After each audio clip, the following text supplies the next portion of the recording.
Am I the idiot for telling my soon-to-be sister-in-law that they're asking too much of their wedding guests? So a quick little backstory. My husband, male 21, and his brother, male 25, have always had a great relationship. His brother moved away when he was younger, and even though they're now 2 hours apart, they still regularly talk and play games online together. My husband is one of 6 kids, and they all are still in contact and on good terms. His parents are also still married. About 3 years ago, his brother introduced us to his girlfriend at the time. She was originally from a different state but moved here to be with him.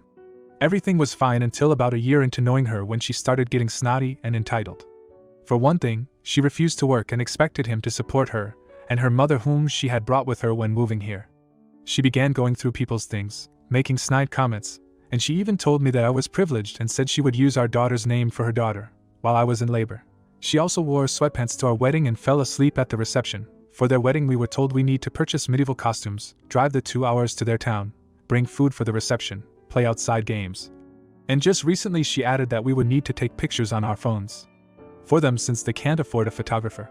I mentioned to her that this all seemed like a lot to ask, especially considering they had refused to come for any family events prior to this, and she told me if I didn't like it then I didn't have to come. I should add that my husband is in this wedding.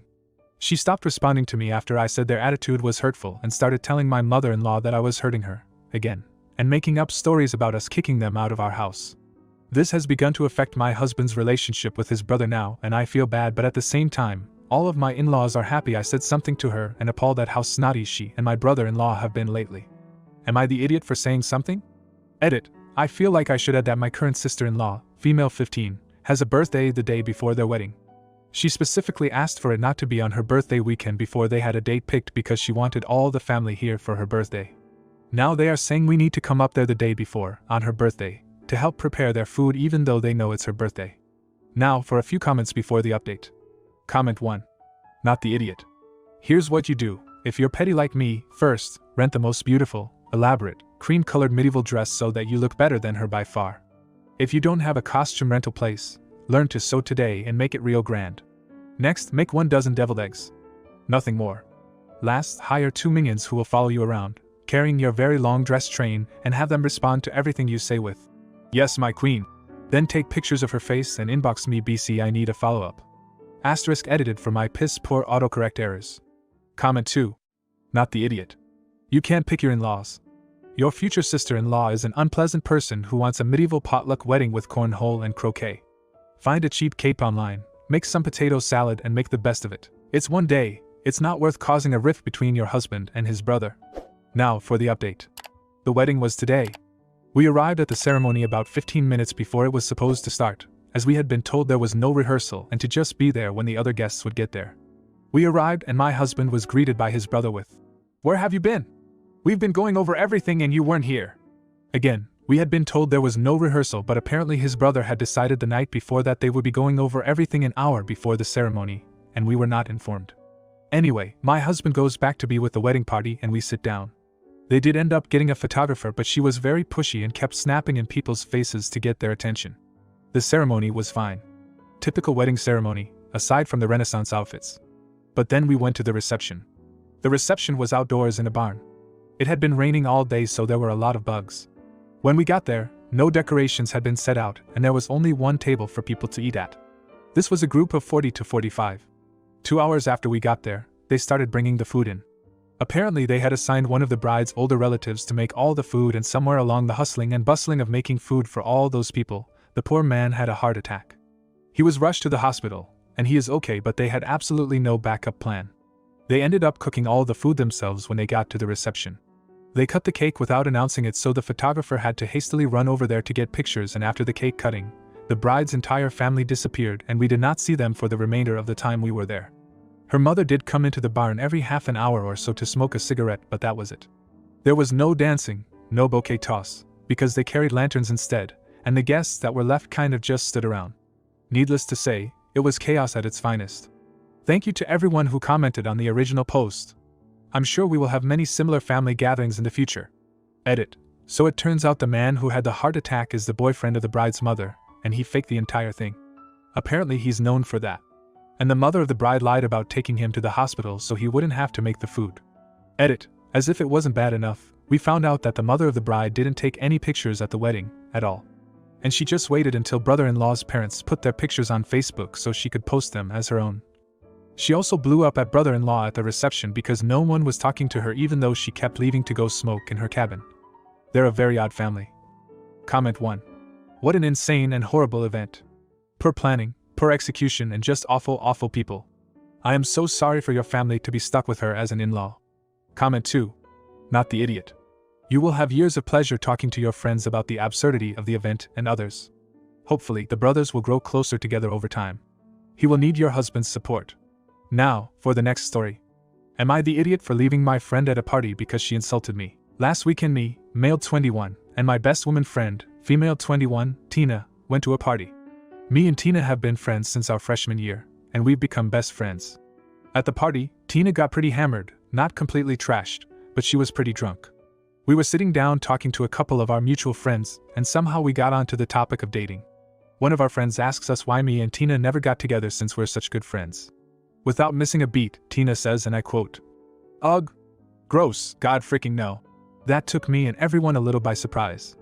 It wasn't even a, "No, he's like my brother," kind of way. This was a pure disgust, like I was repulsive. I said, "Well, frick you too." Kind of in a joking way, but actually serious. I think she realized what she said and tried to walk it back. "He's just like my friend. I don't even want to think about it." No one really bought it, but I guess we all laughed it off. I was pretty insulted, so I just decided to leave. The only problem was that I drove us to the party, and I was Tina's ride back. An hour later Tina calls me and says thanks for leaving her. I say thanks for calling me ugly. She said that I was in a hole for leaving her at the party, and having to find another way home. She told me to get over myself, and that was just kidding. I just hung up. Not gonna lie, I've been hitting the gym hard since then, and Tina hasn't really talked to me since, and I don't really want to anyway. I don't have feelings for Tina, but her words were like a slap in the face. Especially since I don't have much success in the dating department. I've been thinking that maybe I just got in my feelings too much, and maybe I overreacted. So did I overreact to Reddit? Am I the a-holy for leaving Tina at the party? Edit, since there's some confusion here, I don't want to date Tina, and I'm not some nice guy dude who only hangs out around women to date them. I was upset with what she said and how she said it. Edit 2, taking some advice here. I reached out to Tina this morning so we can talk and clear the air. She said that we can talk after classes finish this afternoon. I'll let you know how that goes. Now for a few comments before the update. Comment 1. Not the idiot. I really don't get all the "you're the idiot" comments here. Taking someone to a party does not obligate you to them no matter what they say or do. And it sounds like she had plenty of mutual friends, and Uber/Lyft are available, to get back. Comment 2. Not the idiot. I'm a woman. I wouldn't want to be around someone who said that about me in that tone either. People are missing that OP doesn't want to date Tina. He's upset about how Tina said it, and how needlessly vehement she was about it. Also, it's not his responsibility to babysit Tina just because she's a woman and made the adult choice to get drunk. Women aren't infants incapable of making decisions, and just because she made the decision to drink as a woman doesn't obligate OP to stick around all night after she insulted him. Now for the update. Hello everyone, I've received a few requests asking for an update on my situation and I did promise one, so here I am. To begin with, I feel bad for leaving her at the party. I shouldn't have done that. Like everyone here said, I should have just offered her a ride, found her another ride, or told her I was leaving. I was so embarrassed and angry that I just didn't want to be around her anymore, so I left quietly. Thanks to a kind Redditor, I believe I may have some self-esteem and anger issues I need to work out, so I have scheduled a meeting with my campus counselor, and maybe get some professional therapy after that. Now on Friday afternoon I texted my friend Tina to talk so we can finally clear the air. She agreed and we met at her dorm. I apologized for leaving her at the party and not telling her I was leaving. She said that she is still pretty mad about leaving her in an unsafe situation when she was drunk. I told her I was upset at what I felt was her perceived revulsion. She apologized and said that she shouldn't have made me feel so unattractive. She said that because I'm like her brother, she would never find me attractive, but that doesn't mean other girls don't. I told her that I don't care if she did find me attractive, I was just upset with the tone. She said she understood. After I left, one of our friends told her that she kinda went overboard with it, and she really regretted how she said it. She apologized again, and I apologized again for leaving her. We admitted that we're not super happy with each other at the moment, and are going to take some time apart to sort out our feelings, not romantic, toward each other. If we run into each other, we're not gonna be awkward, and we might even text. But no hanging out like we were before. And that's it. Not a particularly happy update, but I guess it's better than nothing, right? Thanks to all the Redditors who helped me through this little mini saga. I guess I'll see you all in therapy. Comment 1. I'm not sure why people were trying to nice guy you in the original. She was rude. Had this been your best guy friend who said it, it'd still be rude. Had she meant it was because you were a brother to her, she would have said it, drunk or not. Her apology didn't seem all that sincere to me, and it sounds like you two aren't actually best friends. But it sounds like you have a great friend group around you that's willing to support and defend you. I'm glad you are taking time for yourself and putting you first and getting and feeling better. Comment 2. It's happy in the sense that both of you realized that you had something to apologize for, and both of you did apologize. It takes a big person to admit they did something wrong, and both of you should be given credit for that. I hope you can maintain your friendship somehow. Now, for the next story. Am I the idiot for refusing to be a bridesmaid months before the wedding? I, female 18, was asked back in September by my cousin's fiancé to be a bridesmaid to their wedding, which is in March. I agreed, but let her know in advance that I had lost my job back in August due to college schedules, and that I hadn't been able to find a new one for said reason. She assured me the prices were going to be very comfortable for me and that she would have it into consideration, but to please grant her the honor.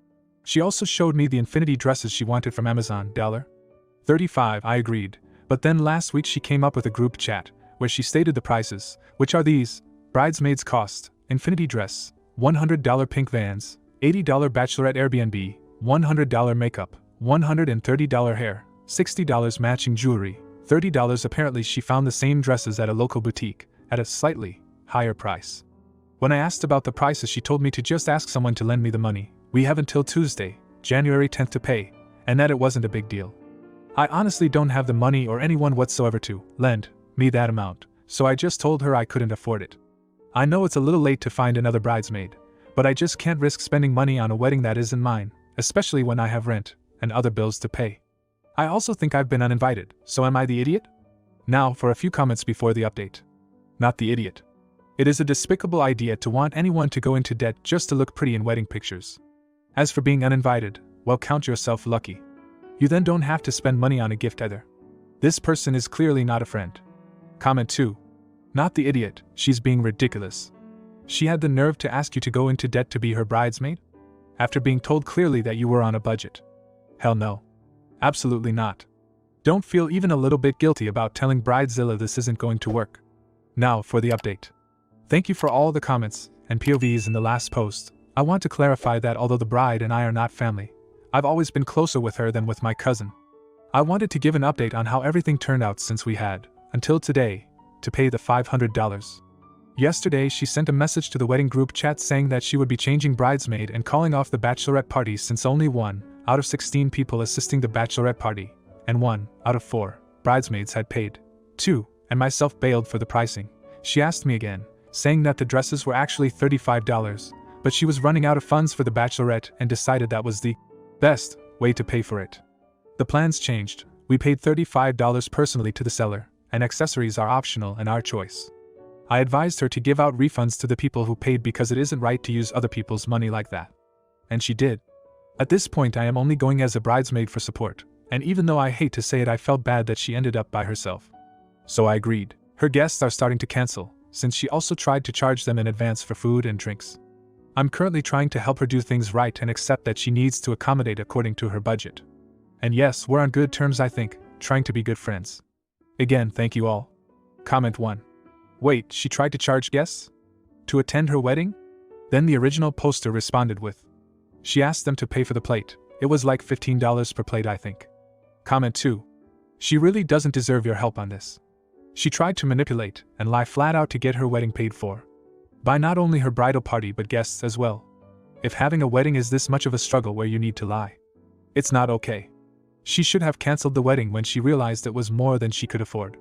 There are some people that will never get past how she behaved. Then the original poster responded with, she can afford a wedding, just not the one she was planning. She was going over $30,000 in budget when she can only spend about $15K. So not only was she gonna take money from other people, but she was also going to take a huge loan. When she doesn't even have a car or a house for herself, which should have been a priority. If you like this video, you'll probably like these too. Also, while you're here, please consider subscribing. It's your support that keeps this channel alive and allows me to make better and longer videos. Have a great day.